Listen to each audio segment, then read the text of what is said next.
Usos del temor en el gobierno de la providencia. Segunda parte del libro Tratado práctico sobre el temor, por John Flavel. Habiendo hecho una breve revisión de los diversos tipos y clases de temor que se hallan entre los hombres, nuestro próximo paso será explicar los usos que tienen en el gobierno de este mundo, porque de un modo u otro todos ellos sirven a los más sabios y santos propósitos de Dios en él. Y primero indagaremos, el uso del temor natural. Si lo consideramos bien, veremos que es sumamente necesario y útil para hacer del hombre una criatura gobernable por la ley, y en consecuencia, el orden, la comodidad y la tranquilidad del mundo dependen necesariamente de ello. Qué tan desobedientes e intratables harían las corrupciones de la naturaleza humana al hombre, incapaz de cualquier freno moral contra los crímenes más flagrantes y bárbaros, si Dios no hubiera plantado esta pasión en su naturaleza, la cual, como un freno, refrena esas propensiones corruptas. Si el temor no pusiera sus esposas y cadenas sobre las pasiones salvajes y turbulentas de los hombres, éstas ciertamente derribarían toda motivación más suave y se soltarían de todas las ataduras ingeniosas de contención. El mundo se llenaría inevitablemente de desórdenes, tumultos, saqueos, robos, asesinatos y toda clase de inmundicia e injusticia. Es decir, el huésped no estaría seguro ni del que lo aloja. Los hombres se volverían como los peces del mar, como se queja el profeta en Habacuc 1, versículo 14, donde los grandes devoran a multitudes de los más pequeños de un solo golpe. No podría mantenerse la propiedad en el mundo, ni la persona de nadie estaría segura o inviolable. El poder y la oportunidad para hacer daño determinarían para los hombres su suerte y herencia, y en consecuencia todas las sociedades se disolverían y se desintegrarían. Decimos, y es una observación segura, que quien no teme por sí mismo fácilmente será dueño de la vida de otro. Es la ley y el temor al castigo lo que mantiene el mundo en orden. Los hombres temen hacer el mal, porque temen sufrirlo. Ven que la ley ha unido inseparablemente los males penales y morales, y si se atreven con uno, necesariamente deberán afrontar el otro también, y esto los mantiene en cierto orden y decoro.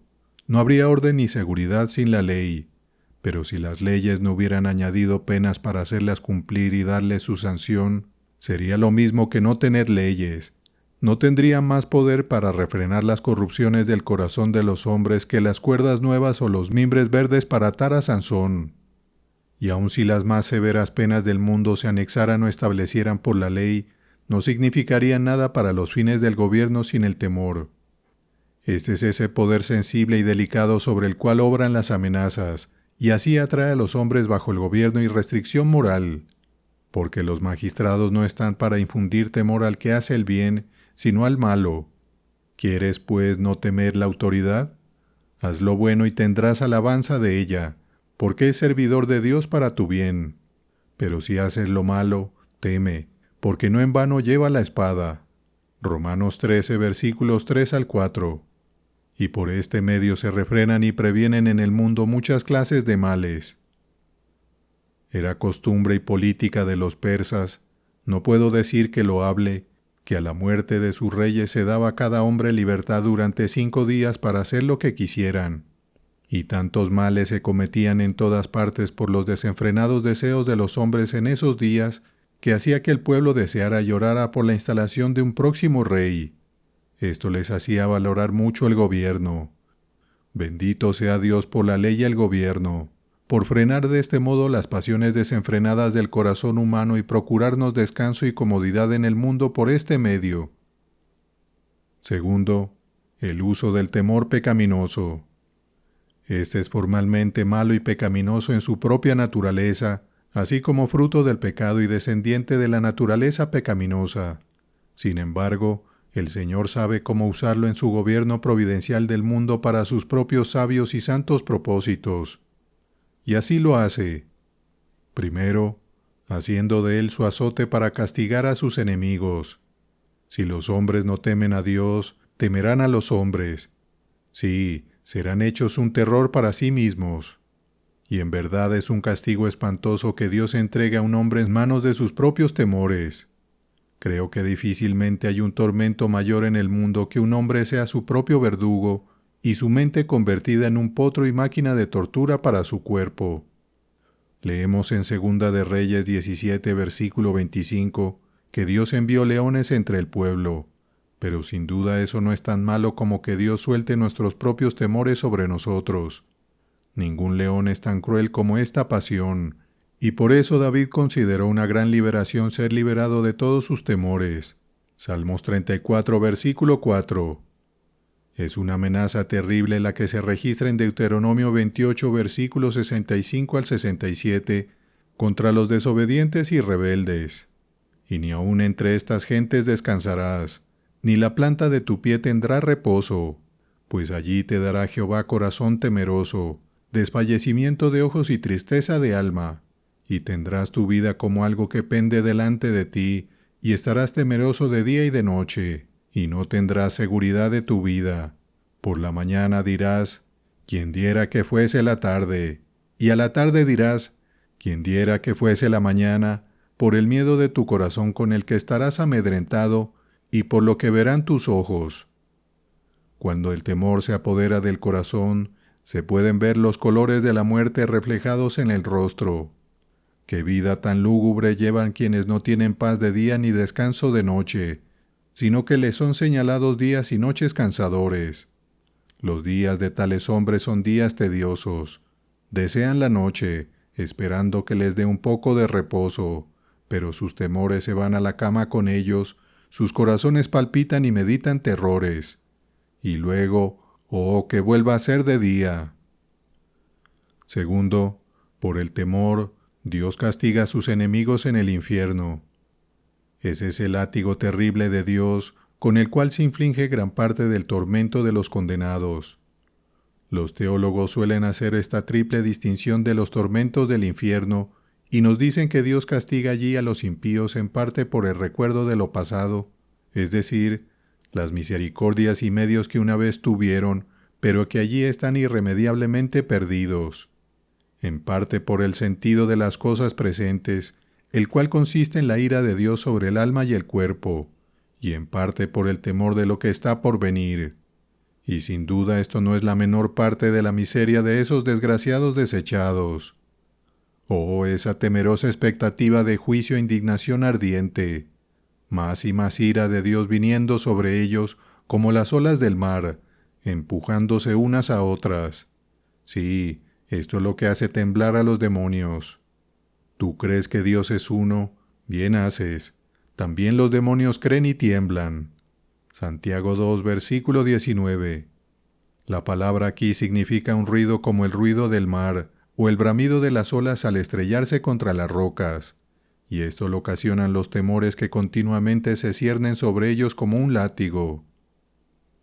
Tercero, la providencia usa los temores serviles y terrores de los hombres malvados para dispersarlos y esparcirlos cuando están confederados y unidos contra el pueblo de Dios. Por estos han sido derrotados y puestos en fuga cuando no había otro poder visible que lo hiciera. Se dice en Salmo 78, versículo 55, que Dios echó a las naciones de delante de su pueblo Israel. ¿Y por qué medios fueron sometidas aquellas poderosas naciones? No por la fuerza de las multitudes de los israelitas, sino por sus propios temores. Pues se dice en Josué 24, versículos 11 al 12, «Y pasasteis el Jordán y vinisteis a Jericó, y los moradores de Jericó pelearon contra vosotros. Y envié delante de vosotros tábanos, los cuales los arrojaron de delante de vosotros». Estos tábanos eran los temores y terrores de sus propias mentes culpables y presagiadoras, que zumbaban y se agitaban en sus pechos y los picaban en el corazón peor que las espadas de los israelitas podrían hacerlo. Teodoreto relata una historia memorable de Sapores, rey de Persia, quien había sitiado a muchos cristianos en la ciudad de Nisibis, y los puso en grandes aprietos, de modo que quedaba poca esperanza de seguridad para ellos. Pero en lo más profundo de su angustia, Dios envió un ejército de avispas y mosquitos contra sus enemigos, los cuales se metían en los troncos de sus elefantes y en las orejas y narices de sus caballos. Esto los enfureció tanto que rompieron sus arneses, lanzaron a sus jinetes y pusieron a todos en fuga, por lo cual los cristianos escaparon. Estos tábanos les fueron terribles, pero los temores, que son tábanos en figura, son 10,000 veces más terribles. Dominan y hunden los corazones de los hombres más valientes. Sí, pronto harán que aquellos que en su orgullo y altivez se consideraban dioses y poderosos todopoderosos, reconozcan que no son más que hombres, como está en Salmos 9, versículo 20. Pon temor, oh Jehová, en ellos, conozcan las naciones que no son sino hombres. Un solo susto los ahuyentará de 10,000 necias fantasías y sueños vanos. Tercero, el uso del temor religioso. Si Dios puede hacer que un fruto tan bueno crezca en un zarzal como el temor pecaminoso y servil del hombre, que no podremos esperar del temor religioso una raíz escogida, plantada por su propio espíritu. Los usos y beneficios de este temor son innumerables e inestimables, pero debo ser breve y solo señalaré 3 usos especiales de este. Primero, por este temor, el pueblo de Dios es animado y confirmado en el camino de su deber. El fin de todo el discurso oído es este: teme a Dios y guarda sus mandamientos, porque esto es todo del hombre. Eclesiastés 12, versículo 13. Es el custodio de ambas tablas, porque influyen los deberes de ambas. Es este temor de Dios el que nos hace tener el debido respeto a todos sus mandamientos, y es tan poderoso para confirmarnos en nuestros deberes como para impulsarnos a ellos. Y pondré mi temor en el corazón de ellos, para que no se aparten de mí. Jeremías 32, versículo 40. Así como el que siembra no repara en los vientos, sino que sigue con su trabajo, sin importar qué aspecto amenazador muestre el cielo, así también el que teme a Dios será hallado en el camino de su deber, aunque los tiempos parezcan muy desfavorables y desalentadores. Y en verdad, eso es una gran ventaja en tiempos de temores y distracciones. El temor servil pone al hombre en el terreno del diablo, el temor religioso lo pone en el terreno de Dios. Y cuánta diferencia hay en la elección de nuestro terreno cuando debemos soportar una gran lucha de aflicción. Segundo, otro excelente uso de este temor es preservar la pureza y la paz de nuestras conciencias, al evitar que entren en ellas la tristeza y la culpa. Con el temor de Jehová los hombres se apartan del mal. Proverbios 16, versículo 6. Vean cómo guardó a José. Génesis 39, versículo 9. Y a Nehemías, capítulo 5, versículo 5. Y este beneficio es invaluable, especialmente en un día de calamidad y angustia exterior. En la medida en que el temor de Dios prevalezca en nuestros corazones, en esa misma medida estará la serenidad, la paz y la tranquilidad de nuestras conciencias, y de forma proporcional será nuestra fortaleza y consuelo en el día malo, y nuestro valor y confianza para mirar los peligros de frente. Tercero, para concluir, un uso principal de este temor de Dios es despertarnos a hacer provisiones oportunas para las angustias futuras, de modo que cuando lleguen no nos tomen por sorpresa. Así, por la fe, Noé, cuando fue advertido por Dios acerca de cosas que aún no se veían, con temor preparó el arca. Hebreos 11, versículo 7. Fue el instrumento de su salvación y de su familia. Algunos hombres deben su muerte a sus temores, pero los hombres piadosos, en cierto sentido, deben sus vidas a sus temores. Temores pecaminosos han matado a algunos, y temores piadosos han salvado a otros. El sabio teme y se aparta del mal, mas el insensato se muestra insolente y confiado, dice Salomón. Sus temores le dan un aviso oportuno antes de que el enemigo caiga sobre su campamento y lo saque. De este modo, tiene tiempo para entrar en sus cámaras de seguridad y reposo antes de que llegue la tormenta. Pero el insensato se muestra insolente y confiado. Nunca teme hasta que empieza a sentir. Sí, casi siempre ya está sin esperanza antes de comenzar a tener algún temor. Estos son algunos de los usos que Dios hace de los diversos tipos de temor. Habiendo mostrado antes los tipos y usos del temor, queda ahora que busquemos los manantiales de donde se deriva y alimentan estas aguas de Mara. Y, Causas. Primera causa. Encontraremos que los temores pecaminosos de la mayoría de los buenos hombres surgen de su ignorancia y de la oscuridad de sus propias mentes. Toda oscuridad dispone al temor, pero ninguna como la oscuridad intelectual. Ustedes leen en Cantares 3, versículo 8, cómo la guardia de Salomón llevaba cada uno su espada sobre su muslo, por causa de los temores en la noche. La noche es la temporada temible. En la oscuridad cualquier arbusto parece un oso. A veces nos reímos de día al ver qué cosas tan tontas fueron las que nos asustaron en la noche. Así también aquí, si nuestros juicios estuvieran debidamente informados, que pronto se calmarían nuestros corazones. Ahora bien, hay una ignorancia quíntuple de la cual se generan nuestros temores. Primero, ignorancia de Dios. O no lo conocemos, o al menos no consideramos debidamente su poder omnipotente, su cuidado vigilante, su fidelidad sin mancha, y cómo todo esto está comprometido por pacto a favor de su pueblo. Esta ignorancia y falta de consideración estaba en la raíz de sus temores. Porque dices, oh Jacob, y hablas tú, Israel, mi camino está escondido de Jehová, y de mi Dios pasó mi juicio. ¿No has sabido, no has oído que el Dios eterno es Jehová, el cual creó los confines de la tierra? No desfallece, ni se fatiga con cansancio, y su entendimiento no hay quien lo alcance. Isaías 40, versículos 27 al 28. Palabras que implican una sospecha de que Dios la había dejado fuera de su cuidado providencial y del catálogo de aquellos por quienes Él velaría y cuidaría. Pero si una vez se entendiera y se creyera verdaderamente qué poder hay en la mano de Dios para defendernos, qué ternura en sus entrañas para compadecerse de nosotros, qué fidelidad en todas las promesas en las que Él se nos entrega. Oh, cuán quietos y calmados estarían nuestros corazones. Nuestro valor subiría de inmediato y nuestros temores bajarían.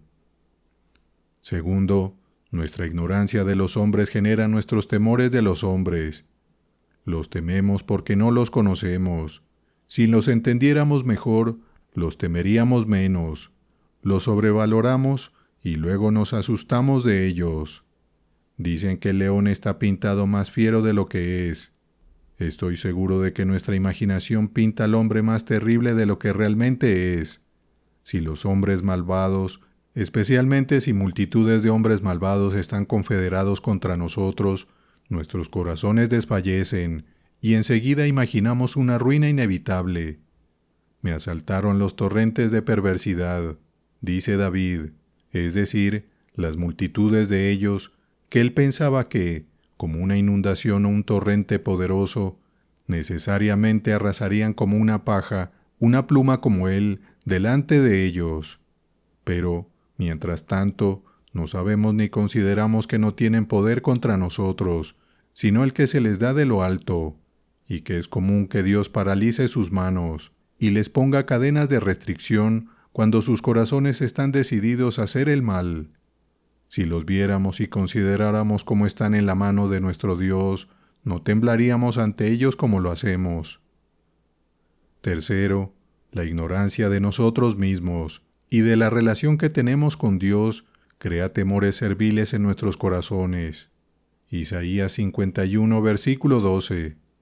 Porque si los creyentes entendieran a fondo cuán queridos son para Dios, qué relaciones tienen con Él, cuán valiosos son a sus ojos y cuán bien están asegurados por sus promesas fieles y su presencia llena de gracia, no se asustarían ni temblarían ante cualquier ruido o apariencia de peligro como lo hacen.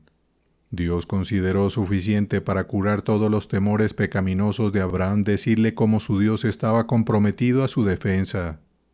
Después de estas cosas vino la palabra de Jehová a Abraham en visión, diciendo, «No temas, Abraham, yo soy tu escudo, y tu galardón será sobremanera grande».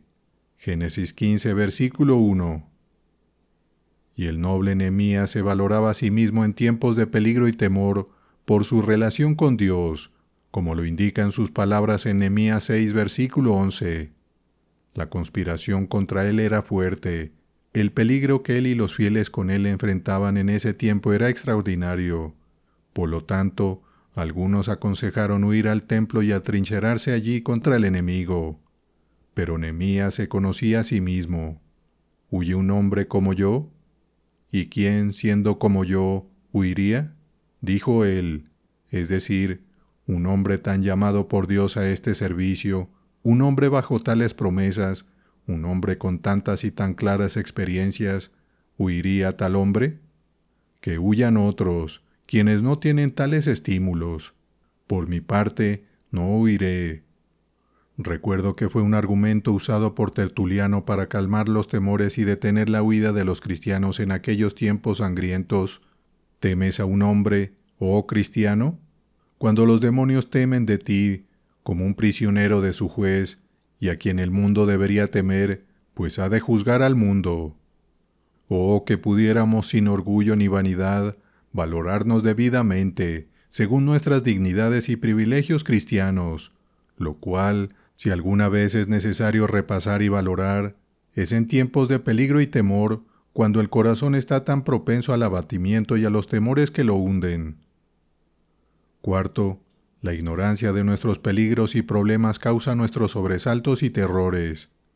Los confundimos y por eso nos asustamos de ellos. Somos ignorantes de dos cosas en nuestras tribulaciones, entre otras a saber, primero, los consuelos que hay en ellas. Segundo, las salidas y escapatorias de ellas. Hay una gran diferencia entre la apariencia externa y el aspecto de un problema y su interior. Es un león para el ojo a la distancia, pero ábranlo y hay miel en su vientre. Pablo y Silas hallaron en una prisión lo que los hizo cantar a medianoche, y muchos otros lo han hecho desde su tiempo. Y así como no conocemos los consuelos que a veces se hallan en nuestras tribulaciones, tampoco las salidas y puertas de escape que Dios puede, y muchas veces efectivamente abre, para librarnos de ellas. Dios nuestro Señor nos librará de la muerte. Salmo 68, versículo 20. Sabe el Señor librar de tentación a los piadosos. Segunda de Pedro 2, versículo 9. Él puede, con cada tentación, dar también la salida. Primera de Corintios 10, versículo 13. Los pobres cautivos desterrados no contaban con nada más que morir en la fosa, haciendo sus tumbas en la tierra de su cautiverio. Isaías 51, versículo 14. Pues no podían pensar en otro método de liberación que el poder o el precio, y no tenían ni lo uno ni lo otro. Poco imaginaban las influencias inmediatas de Dios sobre el corazón del rey, para hacerlo dejarlos ir libremente, contrario a todas las reglas de la política estatal. Isaías 45, versículo 12. Quinto, pero especialmente los temores de los buenos hombres surgen de su ignorancia y falta de consideración del pacto de gracia. Si conociéramos mejor la naturaleza, extensión y estabilidad del pacto, nuestros corazones se verían muy liberados de esas pasiones atormentadoras. Este pacto sería una panacea, un remedio universal contra todos nuestros temores, ya sean espirituales o temporales, como se hará evidente más adelante en este discurso. Segunda causa. Otra causa y fuente de temor pecaminoso es la culpa en la conciencia. Un siervo de pecado no puede sino, tarde o temprano, ser un esclavo del temor, y los que han hecho mal no pueden evitar esperar el mal. No bien Adán manchó e hirió su conciencia con culpa, de inmediato tembló y se escondió. Así sucede con sus hijos. Dios llama a Adán no en un tono amenazante, sino con un lenguaje suave, no en una tempestad, sino en la brisa de la tarde. Sin embargo, esto lo aterroriza, habiendo en él mismo una conciencia culpable y condenatoria. Génesis 3, versículo 8. Es la observación de Séneca que una conciencia culpable es un castigo y tormento terrible para el pecador, que lo azota perpetuamente con sentimientos y temores ansiosos, que no sabe dónde estar seguro, ni se atreve a confiar en promesas de protección, sino que desconfía de todo, duda y sospecha de todos. De tales se dice en Job 15, versículo 21, que un sonido espantoso está en sus oídos. esto no solo señala los efectos de peligros reales, sino también de los imaginarios.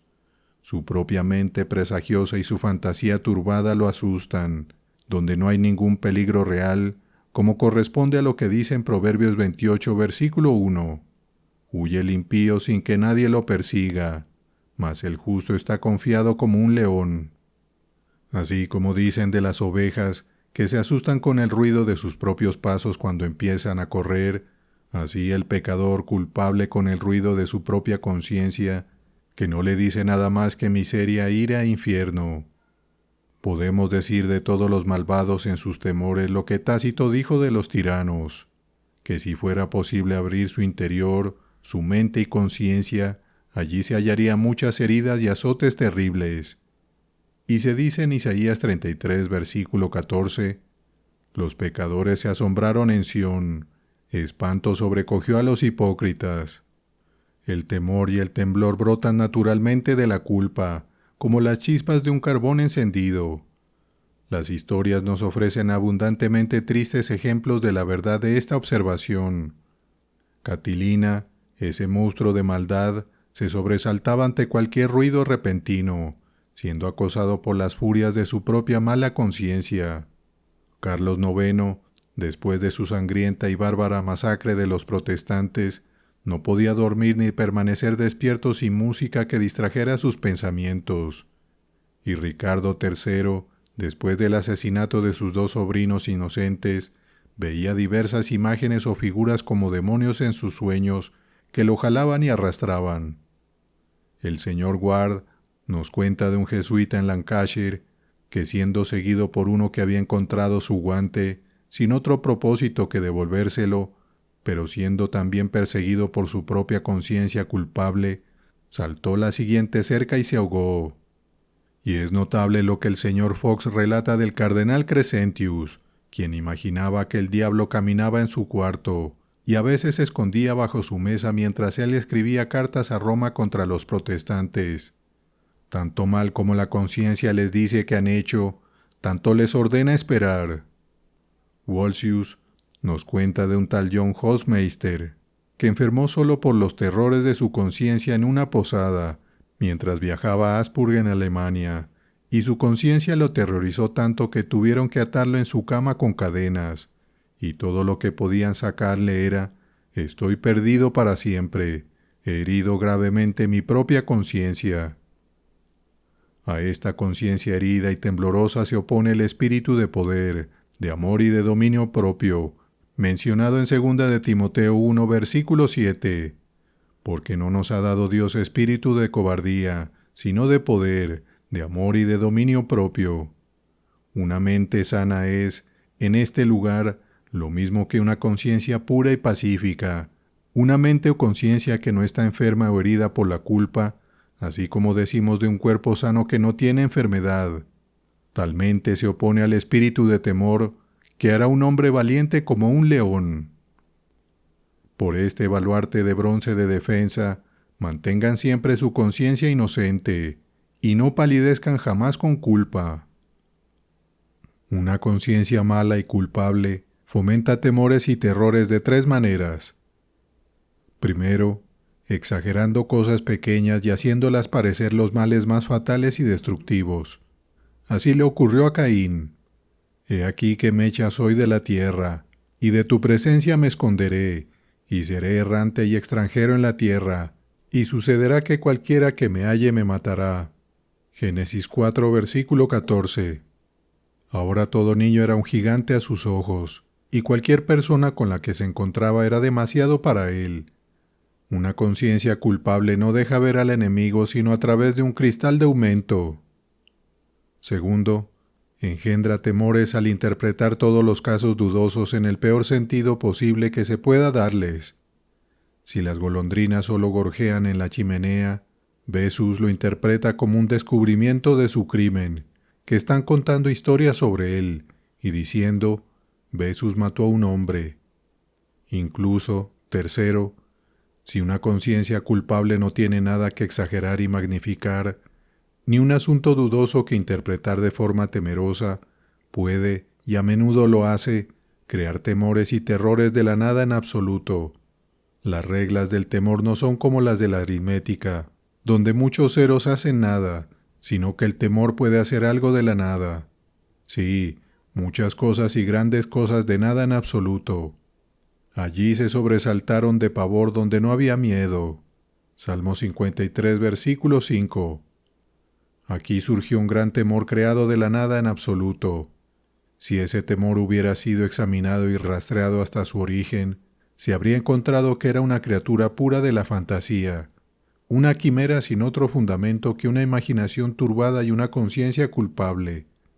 Así sucedió con Pasur, un hombre muy impío y un amargo enemigo del profeta Jeremías, y si no había nadie para asustarlo y aterrorizarlo afuera, antes que le faltara, él mismo sería un terror para sí mismo. Mira, yo haré que tú mismo seas espanto para ti y para todos tus amigos. Jeremías 20, versículos 3 al 4. Él mismo era su propio espantajo, temeroso de su propia sombra, y en verdad, esto es una gran plaga y miseria. Aquel que es un terror para sí mismo no puede huir de los terrores más de lo que puede huir de sí mismo. Oh, la eficacia de la conciencia, cómo arresta a los pecadores más valientes, y los hace temblar cuando no hay ninguna causa visible y externa de temor. Es decir, ningún hombre culpable es absuelto, aunque él mismo actúe como juez. Objeciones. Primera objeción. Pero, ¿no puede un buen hombre, cuyos pecados han sido perdonados, asustarse con sus propias fantasías y sobresaltarse con sus propias imaginaciones? Solución. Sin duda puede, pues hay una doble fuente de temores, una en el cuerpo y otra en el alma, una en la constitución y otra en la conciencia. Es la aflicción y desdicha de muchas almas perdonadas y llenas de gracia, estar unidas y casadas con cuerpos tan trastornados y mal dispuestos, que las afligen sin ninguna causa real interior y las hieren con sus propias enfermedades y trastornos. Y estas heridas no pueden ser prevenidas ni curadas por su razón o religión, más de lo que cualquier otra enfermedad corporal, como un temblor o fiebre, pueda ser curada de esa manera. Así nos dicen los médicos, cuando la bilis negra o la melancolía se desbordan y abundan en el cuerpo, como en los trastornos hipocondriacos. Qué tristes efectos tiene esto en la mente así como en el cuerpo. No solo hay un aspecto triste y temeroso por fuera, sino tristeza, miedo y pensamientos angustiantes por dentro. Esta es una grave aflicción para muchos buenos hombres cuyas conciencias han sido rociadas con la sangre de Cristo para ser libradas de la culpa, pero sin embargo, Dios ve bien cargarlos con esta aflicción para su humillación y para la prevención de males peores. Segunda objeción. Pero se encuentran muchos pecadores audaces y temerarios que, a pesar de toda la culpa que carga su conciencia, puede mirar el peligro de frente sin temblar. Sí, puede mirar a la muerte misma, el rey de los terrores, con menos miedo que los mejores hombres. Solución. Es cierto, pero la razón de esto es un juicio espiritual de Dios sobre sus corazones y conciencias, por el cual son endurecidos y cauterizados como con un hierro candente.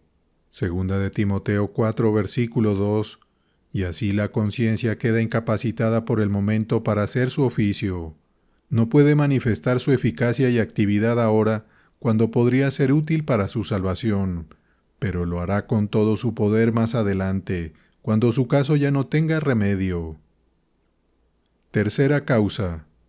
Hemos visto que fragua de temores es una conciencia culpable, y no menos es el pecado de la incredulidad la causa real y propia de la mayoría de los temores que distraen y afligen. En la medida en que nuestras almas están vacías de fe, están, en tiempos de problemas, llenas de temor.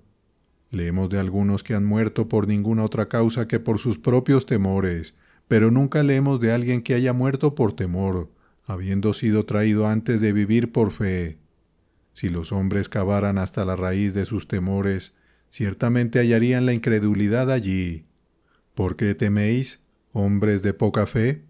Mateo 8, versículo 26. Cuanto menor es la fe, Mayor es el temor. El temor es engendrado por la incredulidad, y la incredulidad se fortalece con el temor. Como en la naturaleza hay una generación circular observable, los vapores engendran lluvias, y las lluvias nuevos vapores.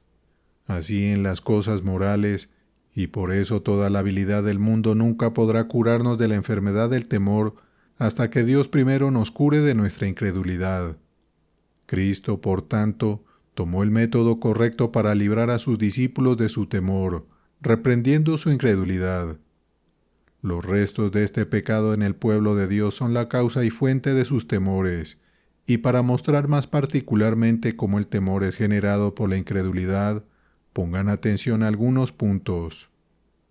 Primero, la incredulidad debilita y tropieza el acto de asentimiento de la fe, y con ello corta al alma, en gran medida, su principal alivio contra el peligro y las tribulaciones. Es el uso y oficio de la fe hacer reales al alma las cosas invisibles del mundo venidero, y así animarla contra los temores y peligros del mundo presente. Así Moisés dejó Egipto, sin temer la ira del rey, porque se sostuvo como viendo al invisible. Hebreos 11, versículo 27. Si este acto de asentimiento de la fe es debilitado y tambaleado en el alma, si lo invisible parece incierto y lo visible las únicas realidades, no es de extrañar que estemos tan asustados y atemorizados cuando estos consuelos visibles y sensibles son expuestos y amenazados, como a menudo lo son y serán en este mundo mutable. Aquel hombre que debe tener miedo de mantenerse firme si no está completamente convencido de que el terreno en el que está es firme y bueno, no es de extrañar que los hombres tiemblen, cuando sienten que el suelo tiembla y se tambalea bajo sus pies. Segundo, la incredulidad cierra los refugios del alma y las promesas divinas, y al dejarla sin esos refugios, necesariamente la deja en manos de temores y terrores. Lo que fortifica y da valentía a un cristiano en tiempos malos es su dependencia de Dios para su protección. Líbrame de mis enemigos, oh Jehová, a ti me acojo. Salmo 143, versículo 9. El cortar esta retirada, lo cual solo la incredulidad puede hacer, priva al alma de todos esos auxilios y apoyos que las promesas ofrecen y en consecuencia llena el corazón de ansiedad y de temor. Tercero, la incredulidad hace que los hombres sean negligentes y descuidados en prepararse para las tribulaciones antes de que lleguen, y así permiten que los tomen por sorpresa. Y cuanto más sorprendente es cualquier mal, más temible se encuentra siempre.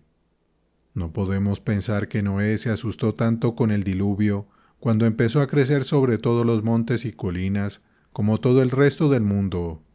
Ni había razón para que lo hiciera, habiéndolo previsto por la fe y hecho provisión para ello. Por la fe Noé, cuando fue advertido por Dios acerca de cosas que aún no se veían, con temor preparó el arca. Hebreos 11, versículo 7. Agustín relata una historia muy pertinente y memorable de Paulino, obispo de Nola, quien era un hombre muy rico tanto en bienes como en gracia. Tenía mucho del mundo en sus manos, pero poco de él en su corazón, y fue bueno que no lo tuviera, pues los godos, un pueblo bárbaro, irrumpieron en esa ciudad como tantos demonios y cayeron sobre el botín.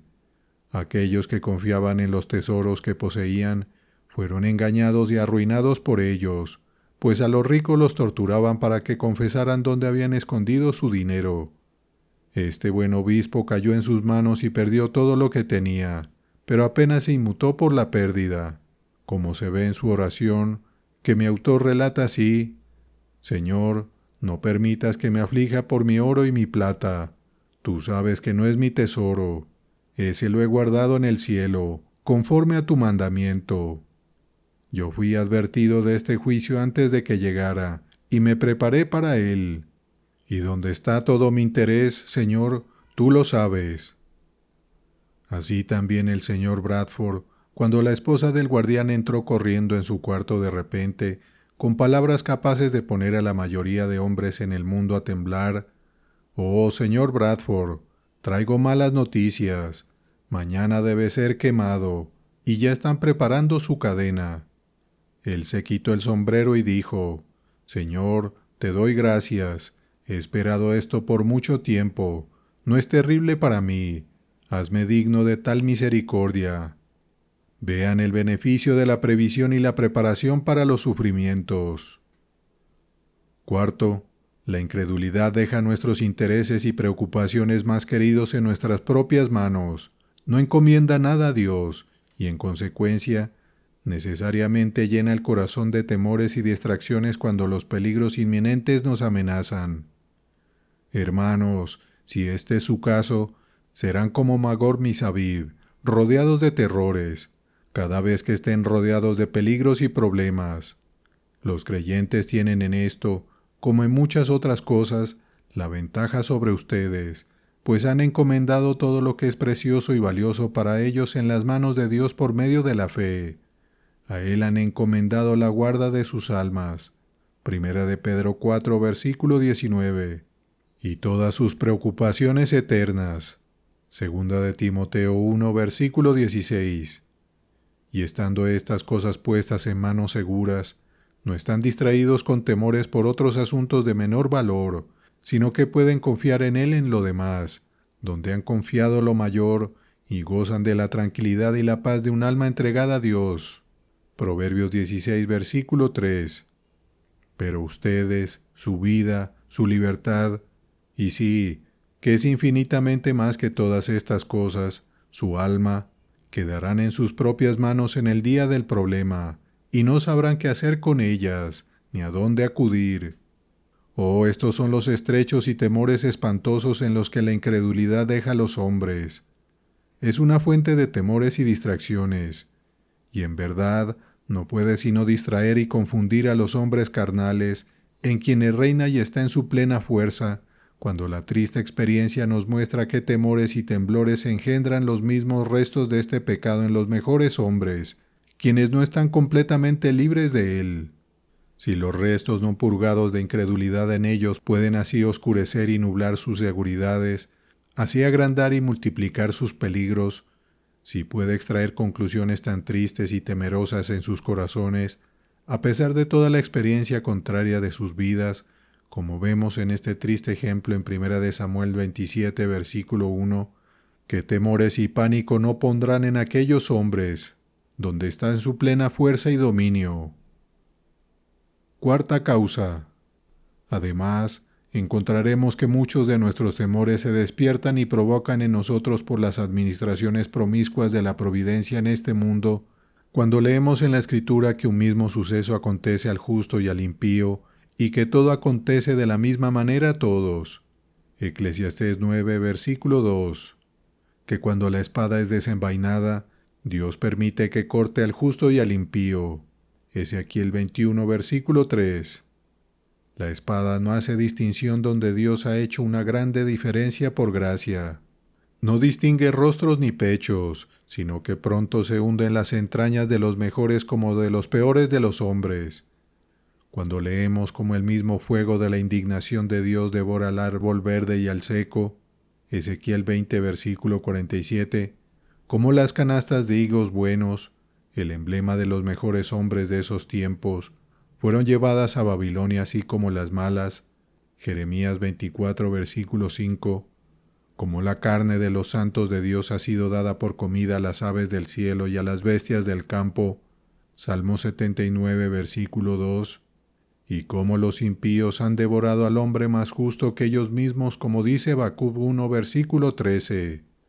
Digo, cuando observamos tales cosas en la Escritura y vemos nuestras observaciones confirmadas por los relatos e historias de épocas pasadas y presentes, cuando reflexionamos sobre las indecibles miserias y matanzas de esos sencillos y preciosos siervos de Cristo, los albigenses y valdenses, cómo cayeron presa de sus crueles adversarios, a pesar de la simplicidad y la santidad de sus vidas, y todos sus fervientes clamores y ruegos a Dios, cómo la misma flor del interés protestante reformado en Francia fue cortada con más que bárbara inhumanidad, de tal forma que las calles se lavaron y los canales de París corrieron con su preciosa sangre, que horribles e incomparables torturas sintieron los siervos de Dios en aquella cruel masacre en Irlanda, una historia demasiado trágica para que un lector sensible la contemple por mucho tiempo.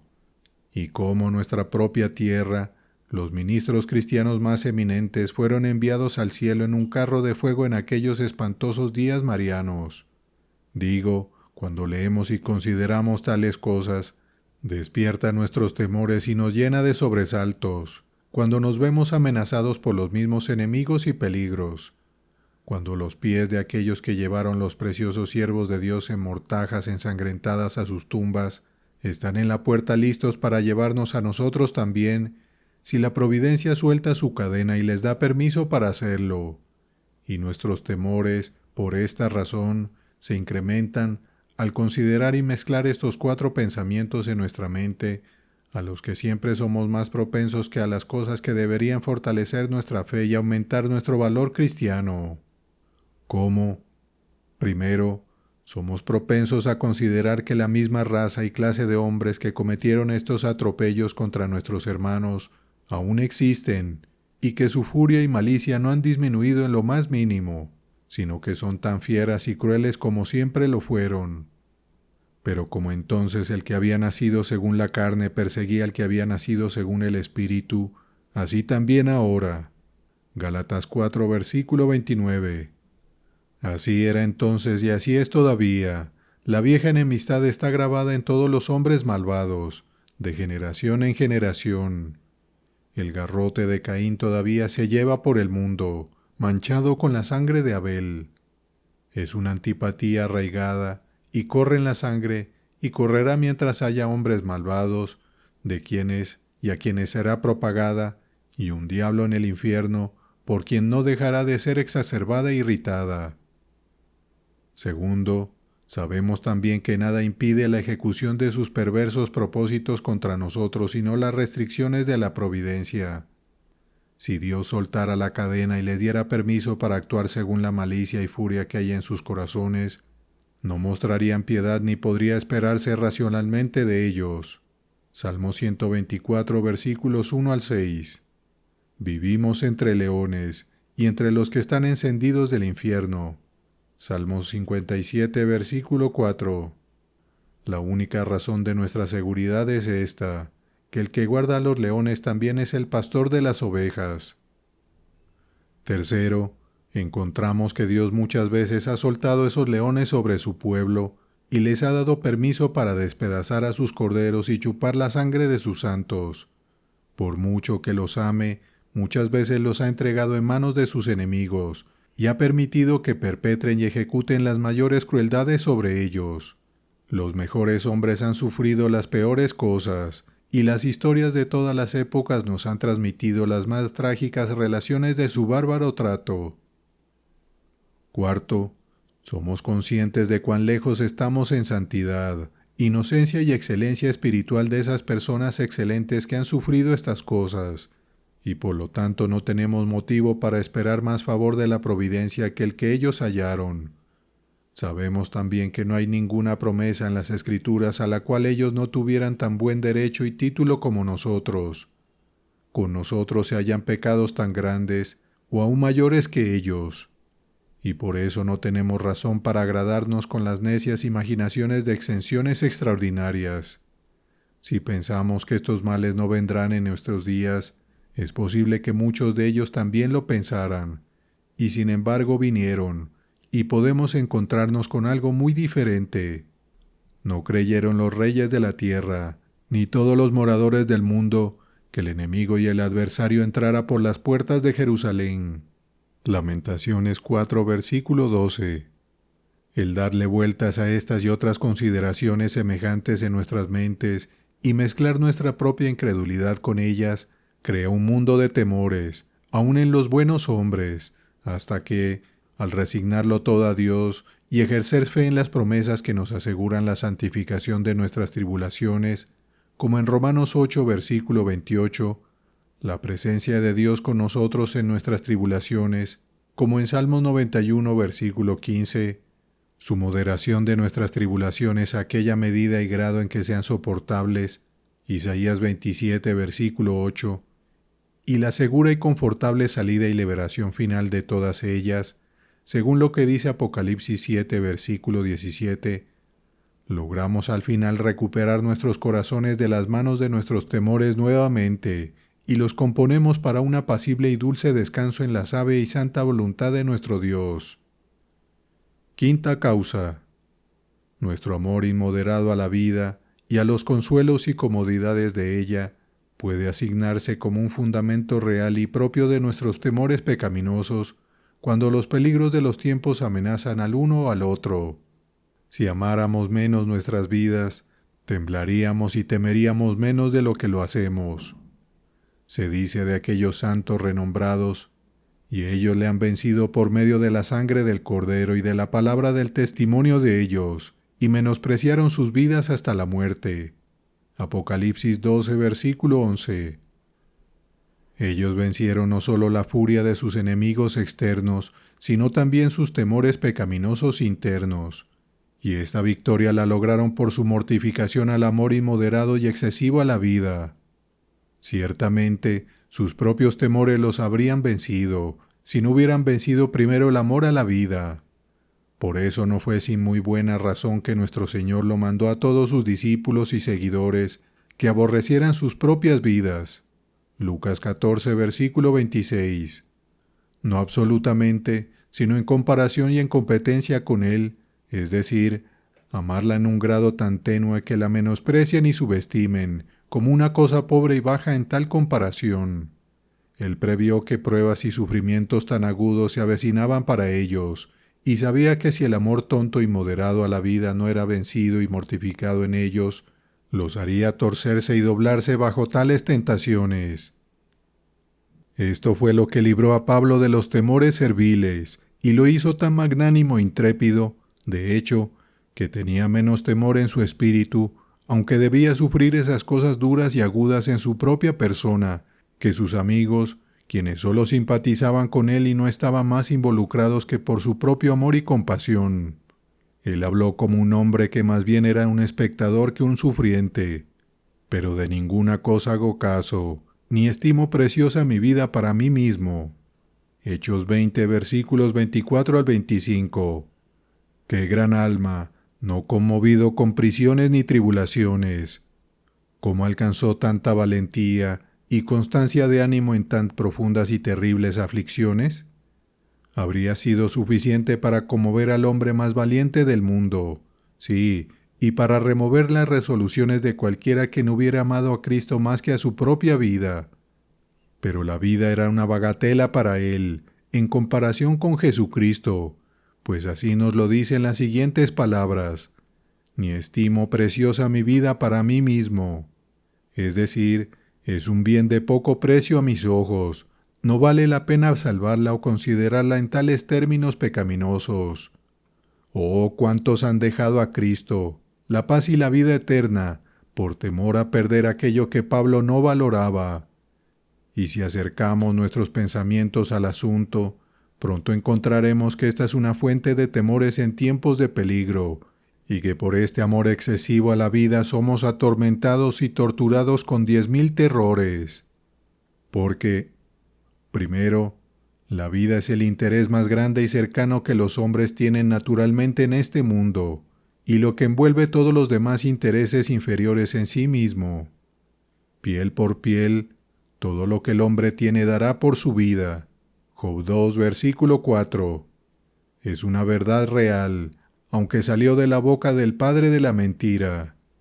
Las aflicciones nunca tocan lo más sensible, hasta que tocan la vida, la libertad, los bienes y otras comodidades de este mundo reciben su mayor estimación de aquí.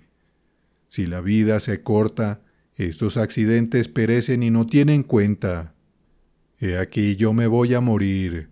¿Para qué, pues, me servirá la primogenitura? Dijo Esaú. Génesis 25, versículo 32. Segundo, la vida, siendo naturalmente el interés más querido de los hombres en este mundo, el tesoro más rico y la cosa más amada en la tierra, para un hombre natural, aquello que atenta contra ella y la pone en peligro, debe ser a sus ojos el mayor mal que le puede suceder. Por esta razón la muerte se vuelve terrible para los hombres.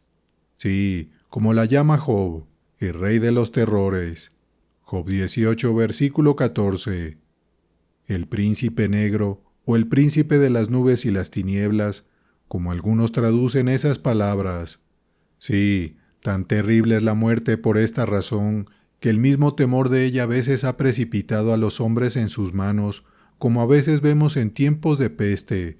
El exceso de temor a la plaga la ha inducido. Tercero, aunque la muerte sea terrible en cualquier forma, en la forma más suave que pueda parecer, sin embargo, una muerte violenta y sangrienta, a manos de hombres crueles y despiadados, es la forma más terrible en la que la muerte puede aparecer. Es ahora verdaderamente el rey de los terrores, en la representación más espantosa y forma más aterradora, con sus ropajes escarlata y formalidades que asustan, en una muerte violenta, toda la crueldad bárbara que la astucia de nuestros enemigos pueda inventar o su malicia infligir se mezcla toda junta. En una muerte violenta son muchas muertes convertidas en una sola, y a menudo se aproxima a los hombres con pasos tan lentos y deliberados que sienten cada pisada de su pie mientras avanza hacia ellos. «Que muera así», dijo el tirano, «para que sienta que muere». Sí, y como muere por grados, lentamente, y esto es extremadamente espantoso, especialmente para aquellos de naturaleza y temperamento más suave y tierno, quienes necesariamente serán atravesados por los terrores de la muerte, a menos que el Señor los arme contra ella con la seguridad de una vida mejor, y endulce estas amargas aprensiones con los anticipos de ella. Esto es suficiente para poner incluso a la naturaleza santificada en consternación y hacer que un corazón muy piadoso se hunda, a menos que sea sostenido así por la fuerza y el consuelo divinos. Y de aquí vienen muchísimos de nuestros temores y terrores, especialmente cuando los mismos enemigos que han estado acostumbrados a este sangriento trabajo se ven confederados y diseñando nuevamente irrumpir sobre nosotros y actuar otra vez con tanta crueldad como la que alguna vez ejercieron sobre nuestros hermanos en tiempos pasados. Sexta causa. Para concluir, muchos de nuestros temores pecaminosos y consternaciones fluyen de las influencias de Satanás sobre nuestras fantasías. Dicen que los vientos y tormentas a menudo son levantados por Satanás, tanto en el mar como en la tierra, y nunca he dudado que el príncipe de la potestad del aire, por permiso de Dios, puede, y a menudo lo hace, poner al mundo en grandes sobresaltos y disturbios con tales tempestades. Job 1, versículo 19. Él puede levantar los vientos más fuertes, derramar lluvias rugientes, hacer retumbar en el aire con espantosos truenos y asustar al mundo inferior con terribles relámpagos. Y no dudo que tiene, por el mismo permiso, gran influencia y poder sobre las fantasías y pasiones de los hombres, y puede levantar tormentas y tempestades más terribles dentro de nosotros que las que hayamos oído o sentido fuera de nosotros. Puede, con permiso de Dios, acercarse a nuestras fantasías, perturbarlas y turbarnos en gran manera formando ideas espantosas allí, porque Satanás no solo obra sobre los hombres mediatamente, por el ministerio de sus sentidos externos, sino que, por razón de su naturaleza espiritual y angélica, puede tener acceso inmediato al sentido interno también, como se ve en los sueños diabólicos. Y al practicar sobre ese poder del alma, influye en sus pasiones y la pone bajo aprensiones y consternaciones muy temibles. Ahora, si Satanás puede provocar y exasperar la furia y la rabia de los hombres malvados, como es evidente que puede hacerlo, tanto como puede ir a los almacenes de truenos, relámpagos y tempestades, ¡oh, qué tormentas interiores de temor puede sacudir nuestros corazones con ellas! Y si Dios le da permiso, cuán dispuesto estará a hacerlo, viendo que esto es tan conveniente para su propósito, porque al poner a los hombres en tales sobresaltos, debilita de inmediato sus manos en el deber, como es evidente en su intento de esta manera contra Nehemías, capítulo 6, versículo 13. Y si prevalece allí, los impulsa a las trampas y redes de sus tentaciones, como el pescador y el cazador hacen con las aves y los peces en sus redes, una vez los han asustado y espantado fuera de sus escondites. Y así tienen un recuento de las principales y verdaderas causas de nuestros temores pecaminosos. Usos del temor en el gobierno de la providencia. Segunda parte del libro Tratado práctico sobre el temor, por John Flavel. Colgado en el madero,